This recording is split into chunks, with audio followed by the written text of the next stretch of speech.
But that's really about the only thing that I've seen, and I've gone over the application this time or two. The buffer and Okay, we're live. We're on. He's cleared it to look like a car. And we cut it off for wood chip, we drug it up, he did a lot, I did some years for firewood. And it's clean as a whistle. You see some of the people that's on the 30 to bring together.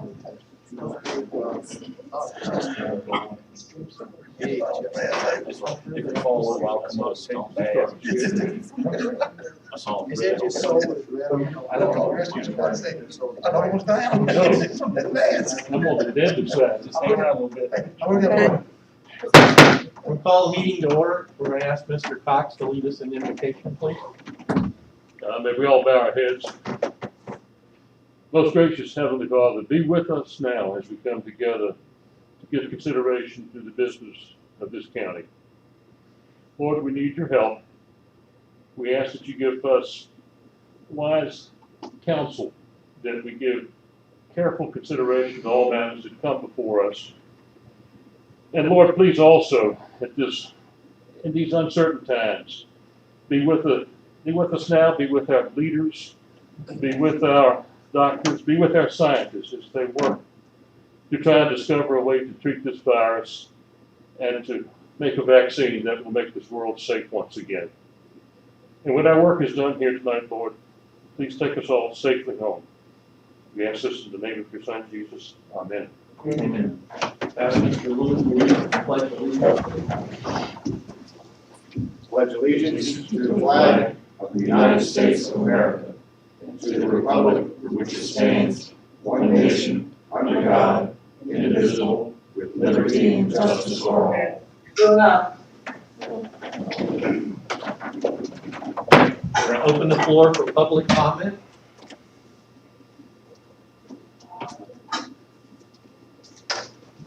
There being none, we're going to close it. If everybody had a chance to look at the minutes, any issues, concerns, additions, deletions, modifications?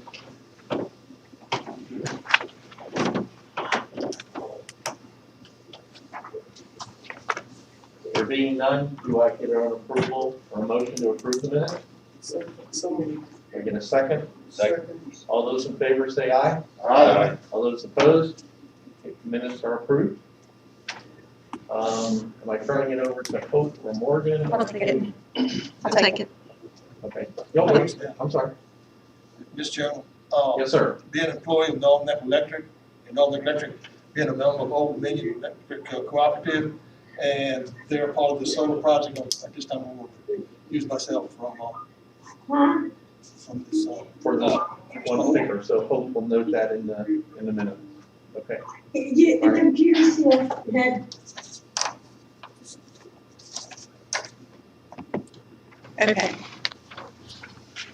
Alrighty, so tonight we, first off, we have agreed to keep this discussion tonight strictly to the EDF renewables application. As we have had many of the adjoining property owners ask us about tonight's meeting, the adjoining property owners of the Stratus project, we have agreed that none of the discussion or questions will be related to Strata application. So tonight we are going to be joined by Jeff Suttle and Chris Jordan from EDF Renewables.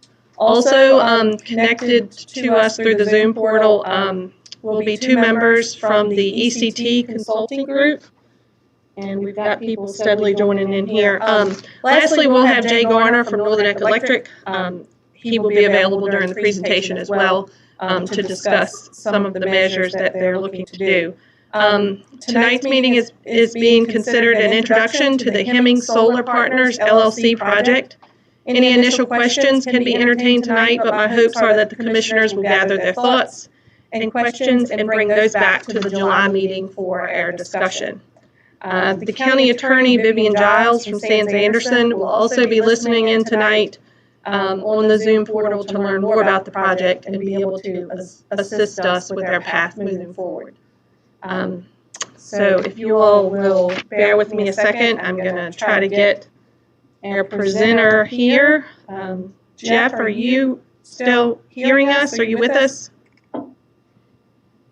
I can hear you, yes. Thank you. Okay, alrighty. All right, I'm gonna get your presentation up and going. If you want to go ahead and start speaking to the commission, I think everyone can hear you. Absolutely. Thank you, Hope. And yeah, please let me know if for any reason you all have trouble hearing me or there are sound issues. Appreciate it.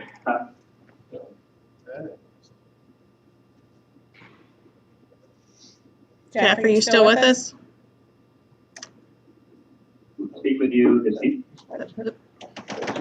evening regarding Henning's solar project. My name is Jeff Sull.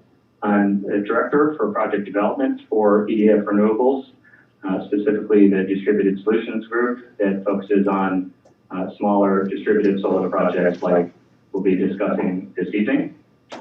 I'm joined by my colleague, as Hope mentioned, Chris Gordon.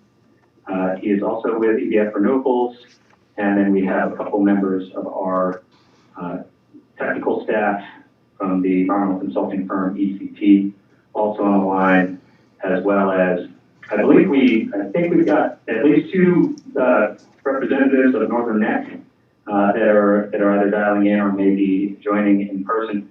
Steve Miner is manager of engineering services at Northern Neck Electric Cooperative, and Jay Garner is public relations manager at Northern Neck Electric Cooperative. Jay will be speaking in a few minutes. All right, without further ado, Hope, are you able to turn to slide 2?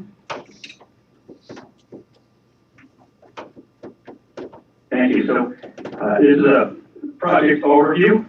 Henning Solar Partners LLC is a wholly owned subsidiary of entity of EDF Renewables Distributed Solutions. We are the applicant for this project on behalf of the property owners, Mr. Clifton Jenkins and Ms. Nancy Wills. The proposed location of the project is on a single parcel that's immediately north, on the north side of Route 360. It's located at 2201 Richmond Road. The property is currently open agricultural fields. There are no structures, really minimal, no trees except for around the periphery. Anticipated project footprint is about 35 acres. This is just under a 5 megawatt project, significantly smaller than I think maybe a few of the other transmission level projects that you have seen. The project is sized specifically to meet the needs, the electricity needs of Northern Neck customers, electric cooperative customers, located in the immediate vicinity. We will be connecting to the distribution grid via existing line there on Richmond Road. It's worth noting, this will be the first cooperative dedicated solar energy project located in Northern Neck service territory, and 100% of its output will go directly to homes and businesses in Richmond County and the immediately surrounding area. Moving on to slide 3. So we have a conceptual site plan here, included as an example of how the facility is likely to be oriented on the property. So you'll note, so first and foremost, the project will be developed in accordance with Richmond County's solar ordinance, the special exception criteria. We will be meeting or exceeding setbacks, the required setbacks in the ordinance. So, around the sides and around the back, we will have the appropriate setbacks. Along the road, we've actually set back 500 feet or more from Richmond Road to give us some distance, as much distance as possible between us and the public right of way. The solar equipment will be a maximum of 15 feet in height, and we will be meeting or exceeding county noise guidelines. And as I mentioned, we tie into the electrical distribution system there, so to south right along where they're existing northern neck lines right along Richmond Road. A couple of things to call out on the conceptual site plan. So there, central to the site, you see the ancillary equipment, which is inverters, transformers, and optional battery storage equipment. If battery storage is included here, we're still in discussions with the cooperative as to whether or not that will be included. But we have included it here for transparency purposes in the permit application in case it's used. We've got a gravel access road coming off of Richmond Road, and the perimeter is fenced. You see shown in the green line, fenced for safety, and we're showing some proposed supplemental vegetation plantings to the along the south and eastern portion of the fence line. This is intended to supplement the existing trees that are along the property boundary to the west and to the north, where there are existing trees along the property boundary, and the intent is to supplement any potential offset any potential visual impacts from the project. Moving on to slide 4.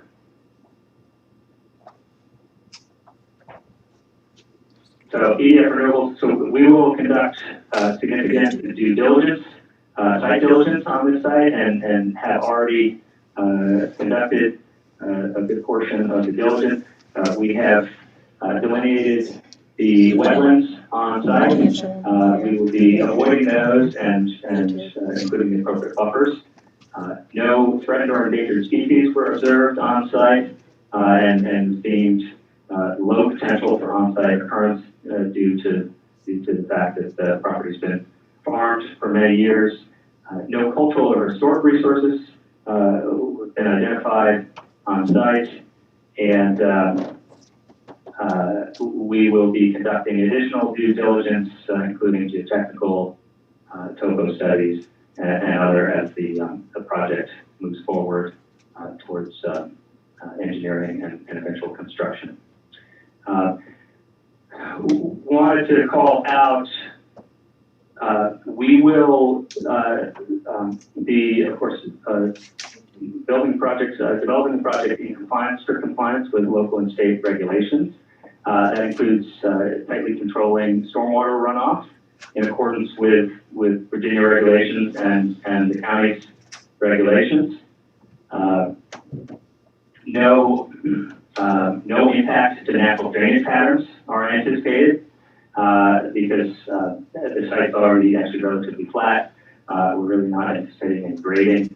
The solar arrays can handle the very flat terrain currently existing on site. And we'll be, so like I mentioned, so we'll be available after the presentation, and we've got our technical staff here to answer any sort of follow-up questions, specific questions about site diligence for compliance with regulations. But moving on to slide 5. This provides an overview of the project schedule, and we've got a detailed call out here for the construction period. But in terms of overall project schedule, so we started working with Mr. Jenkins and Ms. Wills middle end of last year, and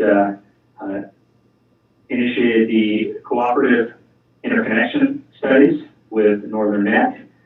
towards the end of last year. Early this year, first half of this year, we've been conducting the site diligence that we mentioned, and are now, of course, we've initiated the permitting with our submission of the permit application about a month ago. We have, my colleagues have been in and spoken with county staff a number of times, and actually we're getting ready to also initiate engagement with the neighbors. We'll be sending out a mailing shortly to neighbors immediately surrounding the project, as well as working to set up a community meeting, or if necessary, given sort of recent restrictions on gatherings of large groups, we may host a webinar in addition or in place of an in-person meeting. We are aiming to complete engineering, detailed final engineering later this year and start procuring equipment. The construction schedule is laid out on the slide. Due to the project size, again, this is a relatively small project, distributed solar project. We expect construction start to finish probably take about 6 months, including site prep, installation of fencing, etc., all the way through to commercial operation towards the beginning of next year, 2021. Okay. I'm going to hand off the presentation to Jay Garner at Northern Neck Electric Cooperative. Jay, are you there? Can you hear us? I can. Can you hear me? Yes, we can hear you. Great. Thanks, Jay. Well, good evening, everyone. My name is Jay Garner. I'm with Northern Neck Electric Cooperative. I've lived in the Northern Neck my entire life, and I've heard of Northern Neck Electric, but it wasn't until I came to work at the co-op that I got to hear the cooperative story. The cooperative story started 80 years ago when folks couldn't get electricity brought to their house. So what happened is folks got together, they worked together, they cooperated, and they formed Northern Neck Electric. We actually buy electricity and we deliver it to our members' homes. And as such, Northern Neck Electric is a not-for-profit organization, and that's actually owned by the members it serves. So the very people we provide electricity to own the cooperative.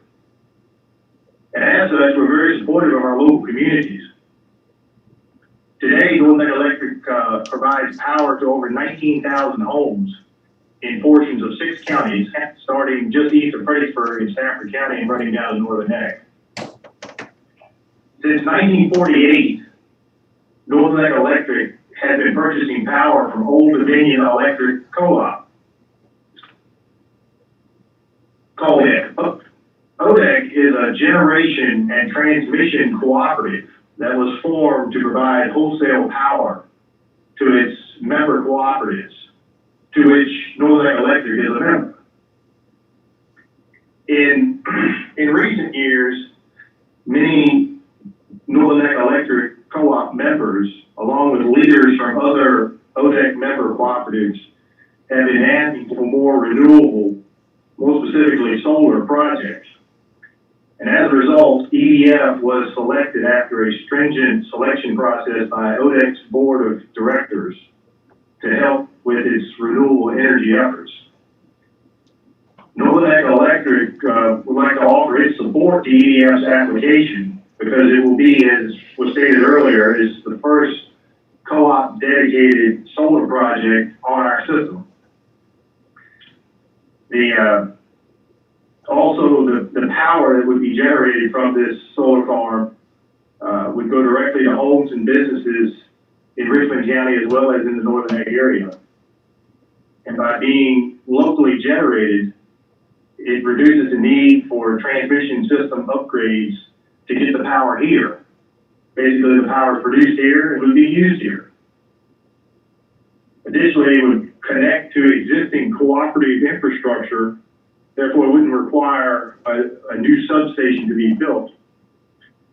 So therefore, what we're looking at is basically a locally generated renewable power that can be used and will be used by your local electric cooperative. And that's why NNEC is offering its support for this project. And I'll turn it back over to Jeff to continue on with the rest of the slides. Thank you, Jay. Hope, can you all still hear me? Yes, we can still hear you.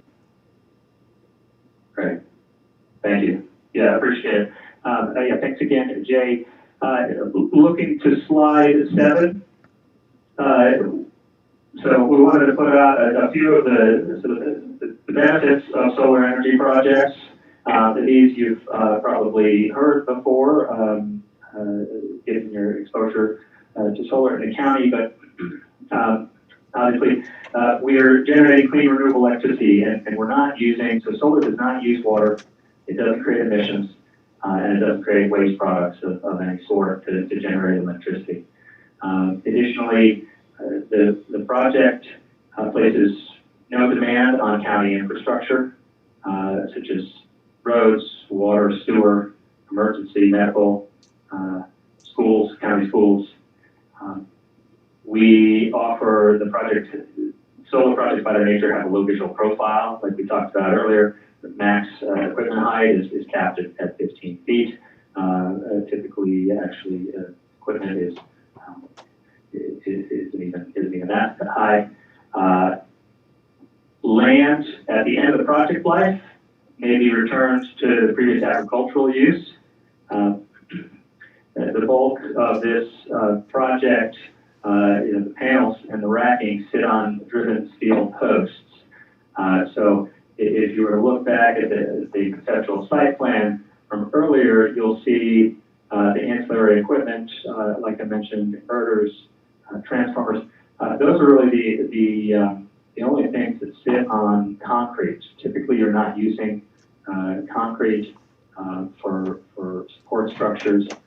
We do have we'll have a gravel access road, but this makes basically, you're not using expensive concrete or other fixtures, so the project can be readily removed at the end of its 25 to 35-year project life, and you can restore the land to its previous use. Finally, we're creating jobs during construction. That includes indirect economic benefits, such as contracting opportunities, equipment sales, rentals, material purchases. That's during construction.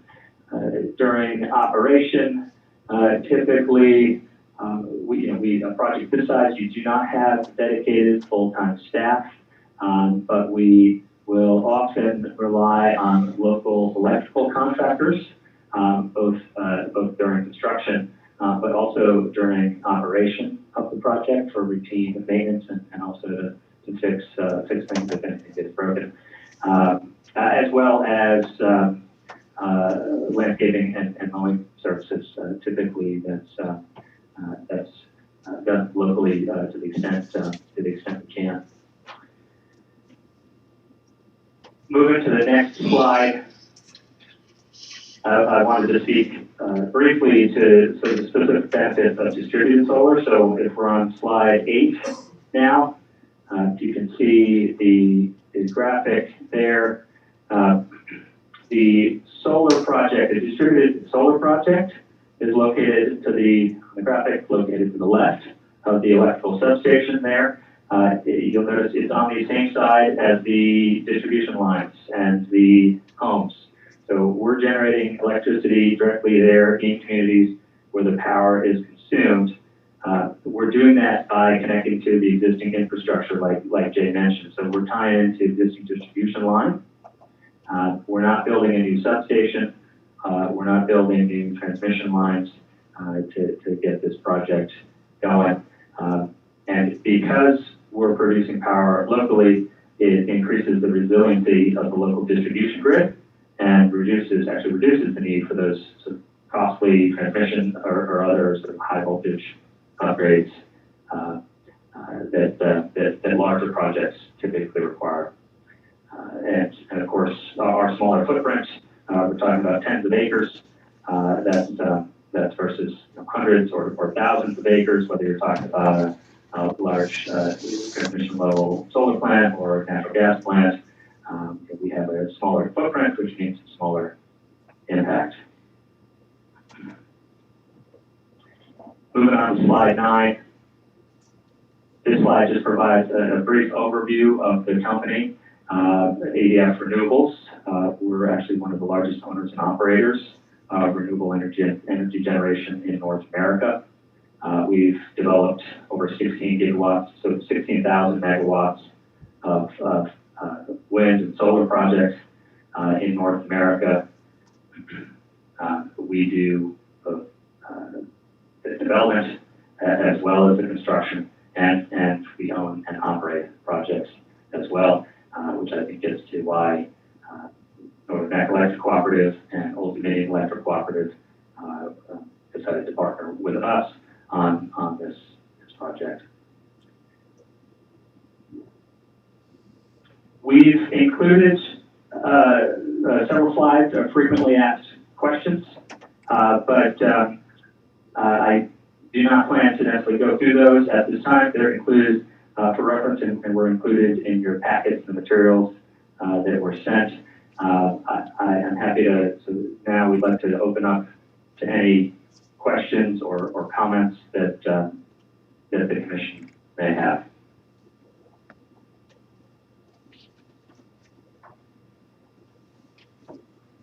Any questions? Go ahead, sir. Will this solar project affect user rates in any way in the future?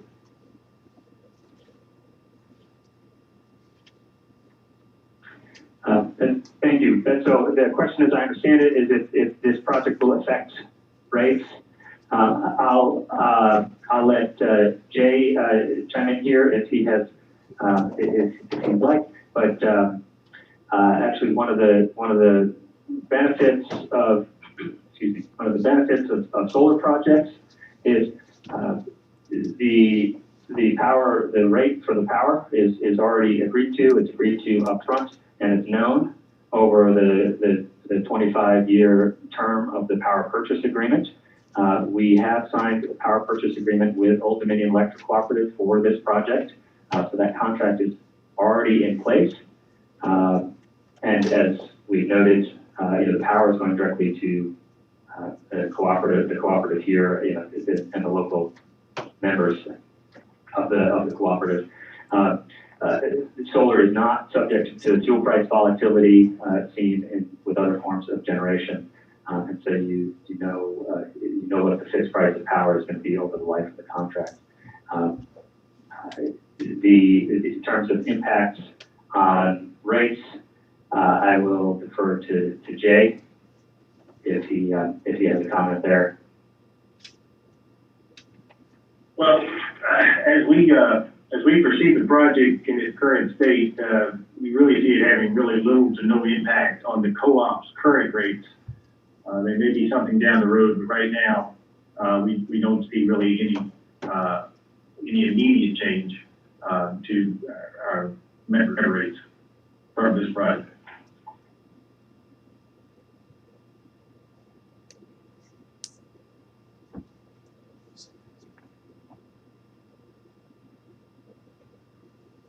Any other questions?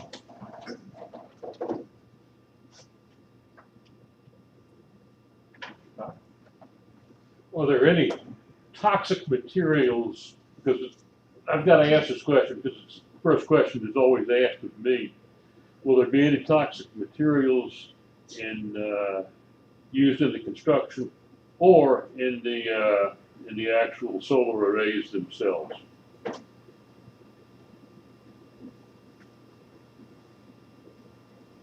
Thank you. Yes, so this is Jeff Suttle again. My understanding of the question is if there are any toxic materials used in the project. The answer is no. the panels themselves are primarily crystal and silicon.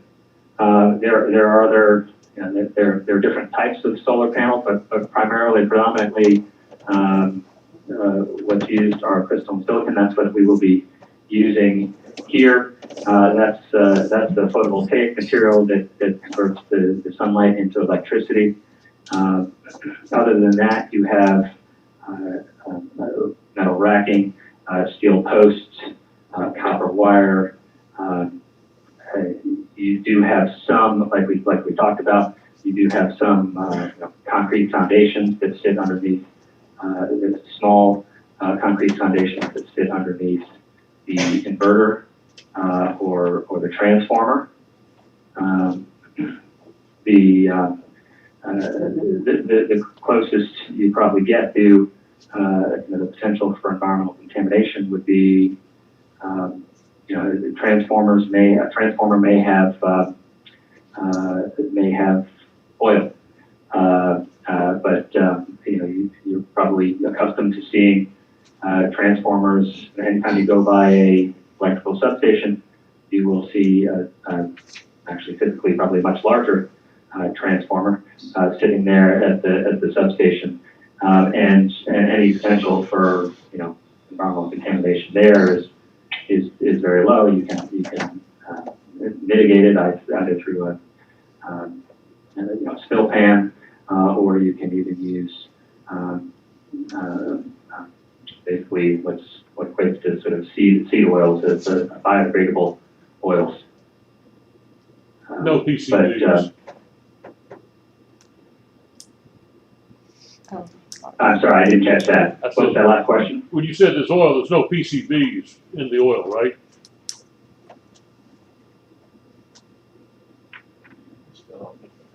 You have to turn your mic No, on. like I said, I believe it would either be, so it's typically either mineral oil, or you can use basically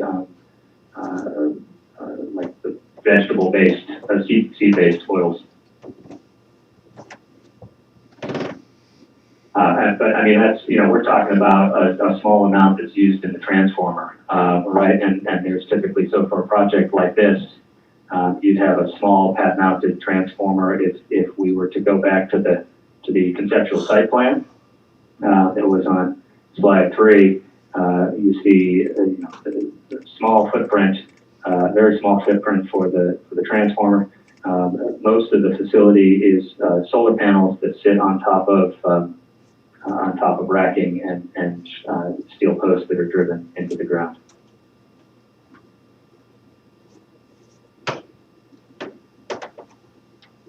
Thank you. Darnell? Yeah. Cassandra? Karen? Ryan? Good. At this time, got to read this thing first. Yeah. I don't think we have any more questions at this time. I think we need to read your packet of literature, and I'm sure there will be some after that. Thank you. Well, yeah, I appreciate it. And we look forward to get back before you all next month. But of course, we will be in touch with Hope. In the meantime, please let us know at any point if you have questions. Our contact information, actually my colleague Chris Gordon's contact information is also in the back of the presentation that you all received. Feel free to contact him directly at the phone number or email provided. Do you want us to go through you directly, Hope, to go to him? Prefer? Okay. Yes, we can. I want to make sure.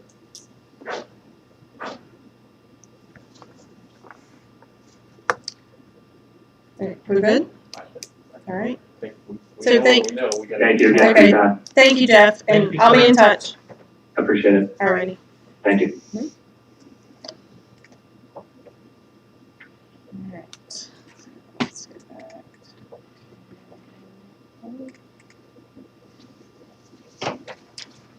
Okay, so what I'll do is tomorrow send everyone a copy of this presentation, which will have the frequently asked questions that he discussed, And so you'll have those, and for sure, if you all have questions in advance of next month's meeting, please let me know. I will shoot them to EDF so that they have those in advance of our July meeting.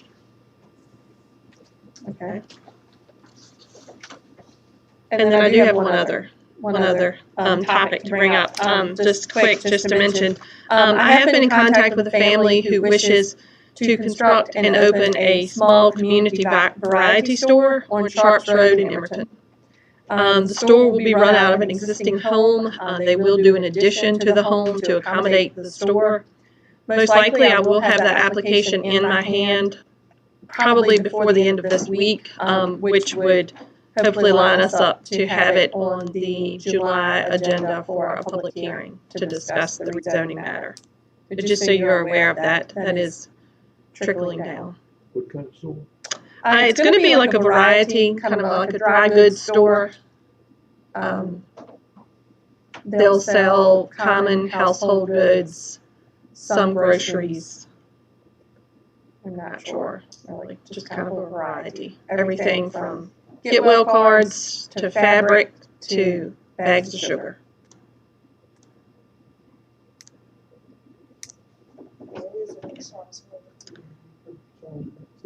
It is just before the church on the right. Yeah.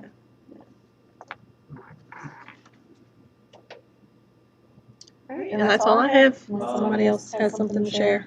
Do we have any other business?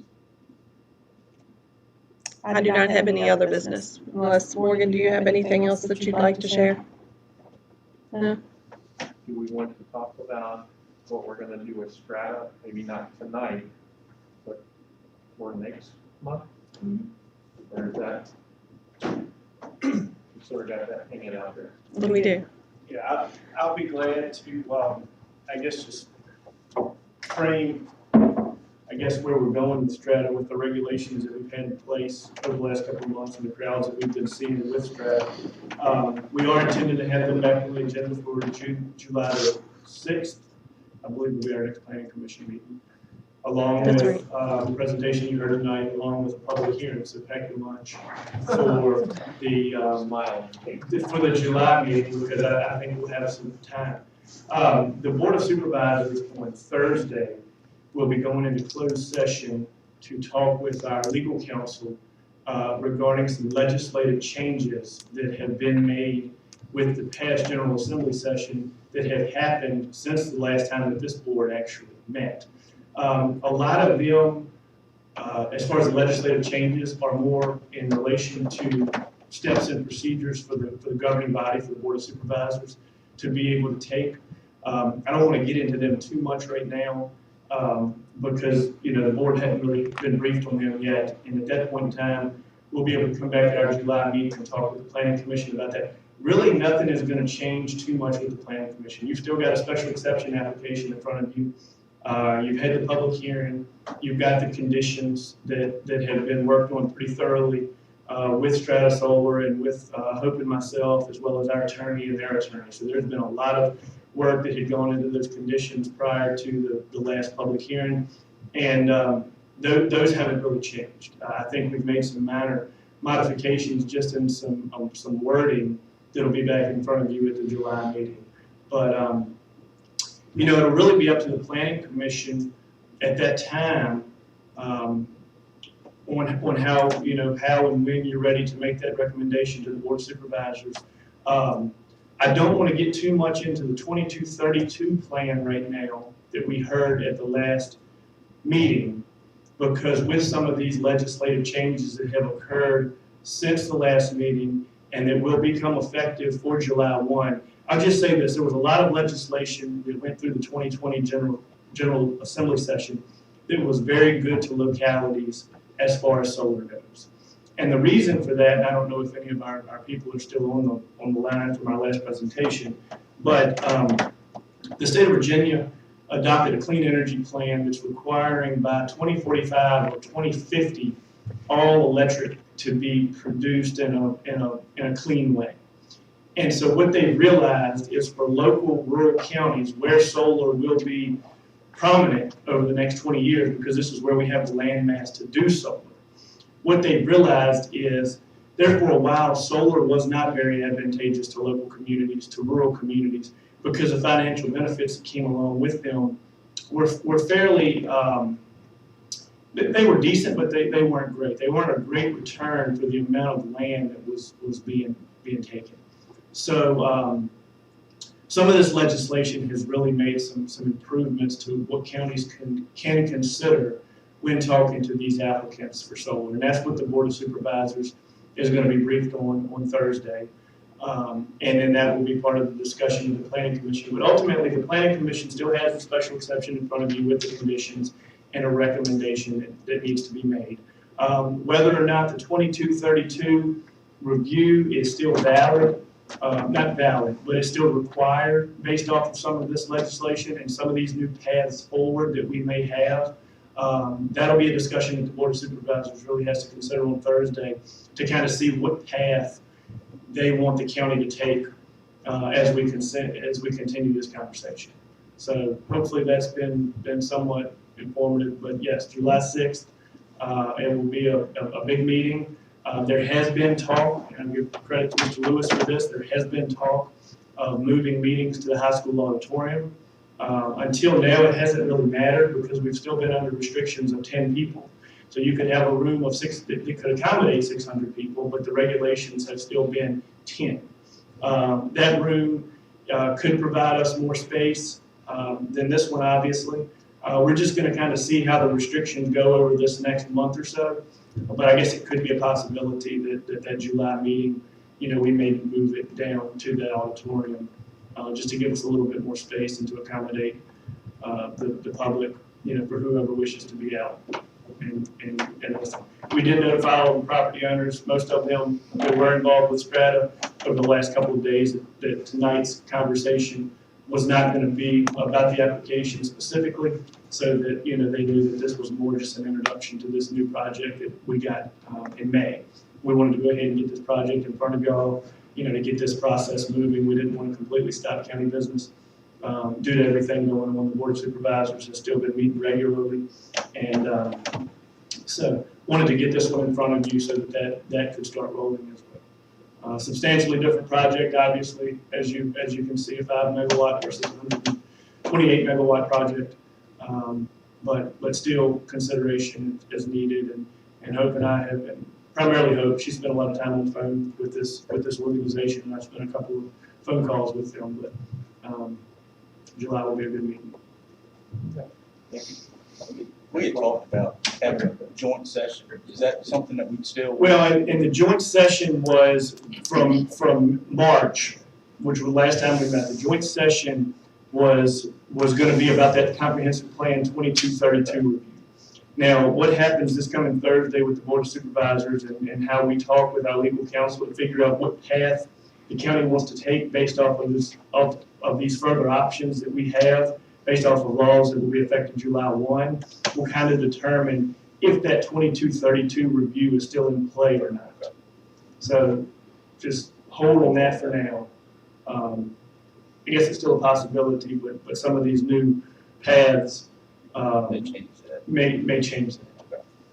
And we'll come, once we have that meeting on Thursday with the board, we'll have more insight as to kind of how the board wants to move forward with this new legislation, which will kind of impact how the Planning Commission does. It's kind of a weird time because the last time we met was March, and these the General Assembly is a January through March meeting this year, and so a lot of these things were not even available to the county on March the 9th. I believe that was the date, on March the 9th. The county last met on that discussion. So it's kind of been strange to have to deal with old laws and new laws.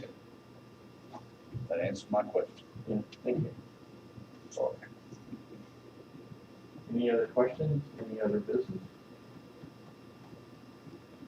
Do I hear a motion to adjourn? I'll make the motion. We'll adjourn. We're closed.